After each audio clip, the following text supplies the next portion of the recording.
എത്ര നല്ല മനുഷ്യനാ ഈ ഗഫൂർക്ക.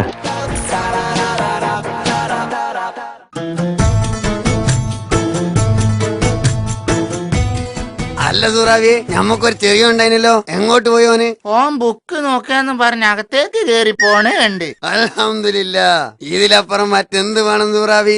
ഇപ്പോഴത്തെ കുട്ടികൾ 24 മണിക്കൂറും മൊബൈലും കമ്പ്യൂട്ടറും പിടിച്ചിരിക്കല്ലേ, ഒരു വസ്തു പഠിക്കൂല. ഞമ്മളെ മോൻ അങ്ങനെ ആയി പോയില്ലല്ലോ, സമാധാനായി. കൂറെ എന്താ പാപ്പാ? ഈ ഒന്നിങ്ങോട്ട് വാ മോനെ.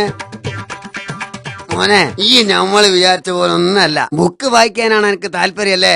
അതെ പാപ്പ, വായിക്കാൻ നേരം കിട്ടിയില്ലെങ്കിലും എനിക്ക് ഇടയ്ക്കിടയ്ക്ക് തുറന്നു നോക്കണം. എന്താന്നറിയില്ല, അതൊരു ശീലായിപ്പോയി. അതൊരു നല്ല ശീലാണ് മോനെ.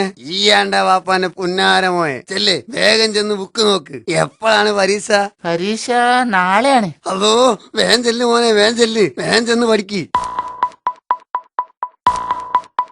പടച്ചോനെ, ഈ ചെറിയ പഠിക്കാൻ കയറിയിട്ട് 2 മണിക്കൂറായല്ലോ, ഒന്ന് ചെന്ന് നോക്കന്നെ. എന്താക്കണ്ട, ഇതാണ്ട എന്റെ ബുക്ക് വായന. അത് നമ്മള് ബുക്ക് തന്നെയാ പാപ്പ നോക്കണേ. എന്ത് ബുക്ക്? ഫേസ്ബുക്ക്. മാറെ, ഈ ബുക്കാണ്ട ഈ ഇടക്കിടക്ക് വന്ന് തുറക്കണേ. എടാ, ഈ ഫേസ്ബുക്കും നമ്മുടെ വീട്ടിലെ ഫ്രിഡ്ജും ഒരുപോലാണ്, അറിയാ എനിക്ക്? ഫ്രിഡ്ജും ഫേസ്ബുക്കും ഒരുപോലെയോ? അതേടാ, ഒന്നും എടുക്കാനും വെക്കാനും ഇല്ലെങ്കിലും ദിവസം 10-20 തവണ തുറക്കണം.